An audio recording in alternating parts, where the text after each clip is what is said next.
Pranam students, I hope you all are doing good at home and you're staying inside your home and keeping everybody around you safe and you're working hard even in your studies during the time that you have got. Okay, so yesterday I told you the summary of the chapter, chapter number 1, the fun they had, and today we are going to start with its reading. Okay, I gave you the homework that you have to read the first two chapters and you have to underline the difficult words. I hope you all have done your work sincerely. So, as I do not have the book as of now, so I have downloaded the content in a PDF file in my phone. You can also do the same if you are not getting the books or books are not available in the market and you are not able to purchase them. You can simply download the textbook. You can download the entire textbook or the content of the chapter in your phone in the PDF format. Okay, so we are going to start the reading of the chapter, and I will, as you are already aware of the story, and I gave you two questions that you have to discuss. Number one was difference between human teachers and robotic teachers, and another one was the schools of future and the schools of present day. So I hope you have thought over them thoroughly, and while we will be reading the chapter, you will get to know the exact points which are given in the chapter about these two questions. Okay, so the chapter starts.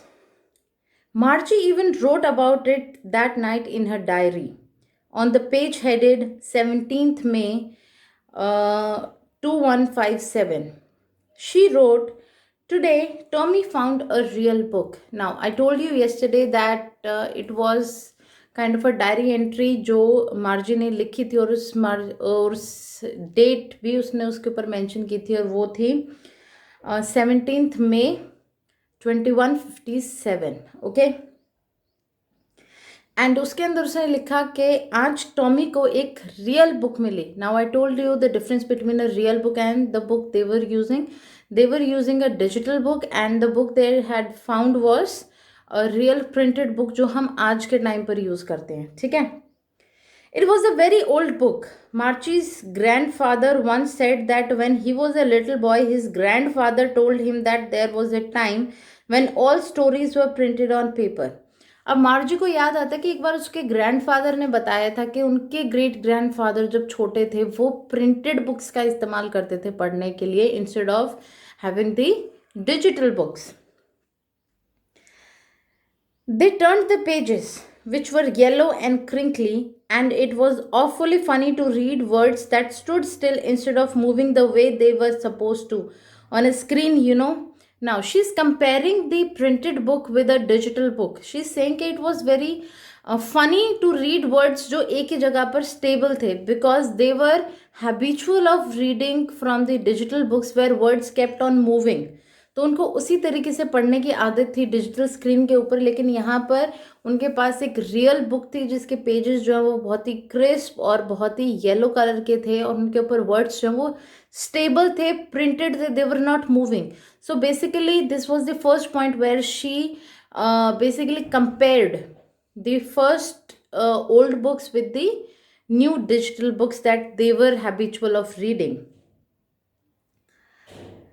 And then when they turned back to the page before, it had the same words on it that it had when they read it for the first time. Now again, the another feature is कि digital books में जो चीज़ पीछे चली गई वो चली गई, लेकिन हमारे प्रिंटेड बुक्स में क्या होता है, हम उसको चाहे एक बार पढ़ ले चाहे 1000 बार पढ़ ले, the words will remain where they are printed. Right, हमारे वर्ड्स कहीं गुम नहीं हो जाते ना, हम उसी चीज़ को बार बार पढ़ सकते हैं, लेकिन डिजिटल बुक्स के अंदर ऐसा नहीं था. She said Tommy, what a waste, when you are through with the book you just throw it away. I guess our television screen must have had a million books on it and it's good for plenty more. I wouldn't throw it away. Now अब Tommy ने भी compare किया पुरानी books को नई digital books के साथ और उसने बोला कि it is just a waste.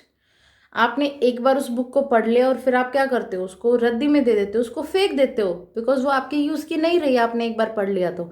लेकिन वो अपने टेलीविजन स्क्रीन्स को, अपने डिजिटल बुक्स को कंपेयर करता है और वो बोलता है कि मेरे डिजिटल स्क्रीन के ऊपर पता नहीं कितनी बुक्स मैं पढ़कर ऑलरेडी उनको डिलीट कर चुका हूँ, और अभी भी वो केपेबल है मिलियंस ऑफ बुक्स को अकोमोडेट करने के लिए।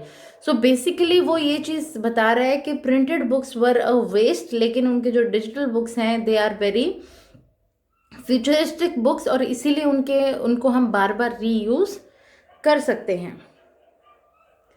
Same with mine, said Margie. She was 11 and hadn't seen as many telebooks as Tommy had. He was 13. Now, it is said कि जो मार्जी है उसकी एज 11 ईयर्स थी, और जो टॉमी है ही वॉज ऑफ 13 ईयर्स। और ऑब्वियसली क्योंकि टॉमी बड़ा था तो उसने ज़्यादा बुक्स पढ़ी हैं, उसके पास ज़्यादा बुक्स की कलेक्शन है। She said, where did you find it? In my house. He pointed without looking because he was busy reading. In the attic. अब वो पूछते कि तुम्हें ये बुक मिली कहाँ से, तो वो he was so busy and he was so engrossed in reading कि उसने बोला कि घर पे हमारी एटिक में पड़ी हुई मिली थी, and he did not even bother to look towards Margie while answering. What's it about? तो मार्जी से पूछते कि ये बुक बेसिकली है किस चीज़ के बारे में, तो बोलता है school. Margie was scornful. School? What's there to write about schools? I hate schools. तो अब उसकी फ्रस्ट्रेशन बाहर निकली। The moment she heard that the book is about school, तो she did not like that, क्योंकि उसको खुद को स्कूल पसंद नहीं थे। तो हर फर्स्ट रिएक्शन वॉज कि स्कूल्स के बारे में कौन बुक लिखता है। Margie always hated school but now she hated it more than ever. अब वो बोलते कि मार्जी को कभी स्कूल्स पसंद नहीं थे, लेकिन अभी हाल फिलहाल में उसको तो जितने वो पहले चले भी जाते थे ना, अब तो वो उतना भी जाना पसंद नहीं करती। She hates going to school. Now let's read the reason कि उसको स्कूल जाना क्यों पसंद नहीं है। The mechanical teacher had been giving her test after test in geography, and she had been doing worse and worse until her mother had shaken her head sorrowfully and sent for the county inspector. Now the problem was कि जो उसका robotic teacher है, as I told you yesterday कि they use to have robotic teachers, mechanical teachers. तो वो mechanical teacher जो है उसको ज्योग्राफी के टेस्ट के बाद टेस्ट दिए जा रहा था, and obviously she was doing worse in each test. तो अब उसकी मदर ने परेशान होकर क्या किया, उसकी मदर ने काउंटी इंस्पेक्टर को बुलाया। County inspector, I told you yesterday, are were the peoples जिनको अपॉइंट किया जाता है, जो रोबोटिक टीचर्स जो हैं उस टाइम के, उनको चेक करते हैं। अगर कोई प्रॉब्लम होती है तो वो उनकी प्रॉब्लम को सॉल्व करते हैं। He was a round little man with a red face and a whole box of tools with dials and wires. अब यहाँ पर काउंटिंग इंस्पेक्टर को डिस्क्राइब किया है मार्जी ने। वो बोलते हैं कि उसकी हाइट छोटी सी, तो उसका फेस जो है वो रेड कलर का था, और उसके पास एक बॉक्स था जिसके अंदर बहुत सारे डायल्स और वायर्स और बेसिकली उसके टूल्स थे जिनके थ्रू वो रोबोट्स को ठीक करता था। He smiled at Margie and gave her an apple, then took the teacher apart. अब उसने क्या किया, वो आया, उसने स्माइल की मार्जी की तरफ, उसने मार्जी को एक एप्पल दिया और फिर वो अपने काम पर लग गया। उसने उस मैकेनिकल टीचर को बेसिकली खोल दिया पूरा। Margie had hoped he wouldn't know how to put it together again. और वही जैसे हमारे स्कूल में होता है ना, हमें पता चल जाता है एक दिन की छुट्टी है, अरे दूसरे दिन की भी छुट्टी हो जाए, एक टीचर एब्सेंट है, हम इतने खुश हो जाते हैं ना कि टीचर एब्सेंट है। अब तो कितने दिन से घर पे बैठे हो, you must be missing your school right now, right?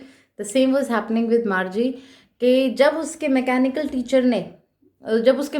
Teacher को खोला गया तो शी वॉज एक्चुअली होपिंग कि भगवान करे इस काउंटी इंस्पेक्टर को, इसने खोल तो दिया इसको, बट आई विश वो इसको वापस जोड़ ना पाए। But he new how all right, and after an hour or so there it was again, large and black and ugly, with a big screen on which all the lessons were shown and the questions were asked. लेकिन county inspector को अपना काम बहुत अच्छे से आता था और लगभग 1 घंटे के बाद उसने दोबारा से उस पूरे रोबोटिक टीचर को जोड़ दिया, and it was all there, it was huge, it was black and it was ugly. उसके यहाँ पर एक स्क्रीन था और उसी स्क्रीन के थ्रू वो मार्जी को पढ़ाता था, अपने क्वेश्चंस उसको देता था, टेस्ट उसको देता था। That wasn't so bad. The part Margie hated most was the slot where she had to put homework and test papers. तो बोलते कि उसका स्क्रीन तक तो बात ठीक थी, वो वहाँ से पढ़ाता था, वो चीज़ ठीक है, वो उसको वहाँ पे क्वेश्चंस देता था, वो भी ठीक है, लेकिन द मोस्ट डिफ़िकल्ट पार्ट जो मार्जी को परेशान करता था, दैट वाज द स्लॉट जहाँ पर उसे अपना होमवर्क और अपना टेस्ट जो सॉल्यूशन होता था उसको डालना पड़ता था. She hated that. She always had to write them out in a punch code they made her learn when she was 6 years old, and the mechanical teacher calculated the marks in no time. अब होता क्या था कि there was a particular slot जहाँ पर उसको एक proper code डालकर अपने जो उसका होमवर्क था वो वहाँ पर इंसर्ट करना पड़ता था, और वो कोड मार्जी को जब वो 6 साल की थी तब सिखा दिया गया था. So she did not like that at all. She hated it basically. The inspector had smiled after he was finished and patted Marjorie's head. अब obviously काउंटी इंस्पेक्टर ने अपना काम कर लिया था तो he smiled with proud that उसने एक प्रॉब्लम का सोल्यूशन कर दिया. So he patted Marjorie's head और उसने कहा, It's not the little girl's fault, Mrs. Jones. I think the geography sector was geared a little too quick. Those things happen sometimes. I've slowed it up to an average 10-year level. Actually, the overall pattern of her progress is quite satisfactory. And he patted Margie's head again. और उसने फिर उसकी mother को convince करने के लिए बोला कि इसमें मार्जी की कोई गलती नहीं है, that she is doing bad in geography. The main problem is that कि जो रोबोटिक टीचर है, मैकेनिकल टीचर है, उसका जो जोग्राफी सेक्शन है वो उसका लेवल जो है वो थोड़ा सा हाई हो रखा था, जिसकी वजह से वो इसको टेस्ट के बाद टेस्ट दिया जा रहा था. But there is nothing to worry now, क्योंकि उसने उसके लेवल को 10 ईयर ओल्ड के लेवल के ऊपर सेट कर दिया था. और अगर वो मार्जी के ओवरऑल परफॉर्मेंस को देखे तो he said that overall performance and overall development of मार्जी was quite satisfactory and she was doing pretty well in her academics too. Margie was disappointed. She had been hoping they would take the teacher away altogether. Now, अब वो ठीक हो गया था उसका robotic teacher, तो फिर भी वो खुश नहीं थी. शी वॉज डिसअपॉइंटेड क्योंकि वो होप कर रही थी कि एक बार जब टॉमी का टीचर ऐसे ही ख़राब हो गया था तो उसको लगभग पूरे 1 महीने के लिए काउंटिंग इंस्पेक्टर ले गए थे. तो she was hoping the same कि इसके साथ भी कुछ ऐसा ही हो जाए और ये भी 1 महीने के लिए चला जाए. But obviously nothing of that sort happened actually. They had once taken Tommy's teacher away for nearly a month because the history sector had blanked out completely. So she said to Tommy, Why would anyone write about school? अब she is back to the present और अब वो actually में Tommy के साथ conversation कर रही है. एंड शी सेज के एक स्कूल के बारे में कोई क्यों लिखेगा? Why would anybody write about a school? Tommy looked at her with very superior eyes. Because it's not our kind of school, stupid. This is the old kind of school that they had hundreds and hundreds of years ago. तो वो बोलता है कि क्योंकि हमारे school की बात नहीं हो रही है, यहाँ पर बात हो रही है पुराने ज़माने के स्कूल की बात, और जो कि यहाँ अब से कई 100 साल पहले जिस तरीके के स्कूल्स होते थे, जिस तरीके का एजुकेशन सिस्टम होता था, ये बुक उसके बारे में है. And that is why it is new and that is why it is different for us to read about. He added loftily, pronouncing the word carefully, centuries ago. और फिर उसने hundred years जो पहले बोला था तो उसके लिए एक पर्टिकुलर वर्ड यहाँ पर यूज़ किया है, centuries. And I hope you all know that century is basically a time period of 100 years. Okay. Margie was hurt. Well, I don't know what kind of school they had all that time ago. She read the book over his shoulder for a while, then said, Anyway, they had a teacher. अब क्या होता है कि obviously she is not aware कि पहले के time पर किस तरीके के स्कूल्स होते थे. तो when Tommy was reading the book तो उसके शोल्डर से ऐसे पीप कर कर पढ़ने की कोशिश कर रही थी. एंड उसने थोड़ा बहुत पढ़ा और फिर उसने सिर्फ एक जनरल ऐसे ही आउट ऑफ द ब्लू एक क्वेश्चन पूछा कि क्या उनके पास कोई टीचर होता था. Sure they had a teacher but it wasn't a regular teacher, it was a man. तो अब टॉमी उसके डाउट को क्लियर करता है और बोलता है कि हाँ ऑब्वियसली टीचर होता था, लेकिन हमारे टीचर्स के जैसा नहीं. वी हैव रोबोटिक टीचर्स, लेकिन उनके टाइम पर जो उनको पढ़ाते थे वो ह्यूमंस होते थे. They had human teachers, regular teachers. A man, how could a man be a teacher? Well, he just told the boys and girls things and gave them homework and asked them questions. तो बोलते हैं कि आदमी, a human being, how can a human being be a teacher? तो Tommy उसका reply देते हुए बोलता है कि क्यों, वो सारे बॉयज़ और गर्ल्स को एक साथ बिठाकर पढ़ाते थे, उनको चीज़ें समझाते थे, उनको होमवर्क देते थे, क्वेश्चंस पूछते थे उनसे, and he was a teacher. Now, this was very surprising for Margie basically, because she was habitual of studying from a robotic teacher. उसको इस concept का पता ही नहीं था कि human teachers भी हो सकते हैं, उसके पास इस चीज़ का idea ही नहीं था. So it was very surprising for her, and that is why she had a problem, or she was basically very surprised when Tommy told her that basically in old schools they had human teachers. Okay, so think over it for today and write down the difficult words in your notebook as your homework for today. Okay, and we will do the next part of the reading tomorrow. Stay safe and stay happy. Thank you.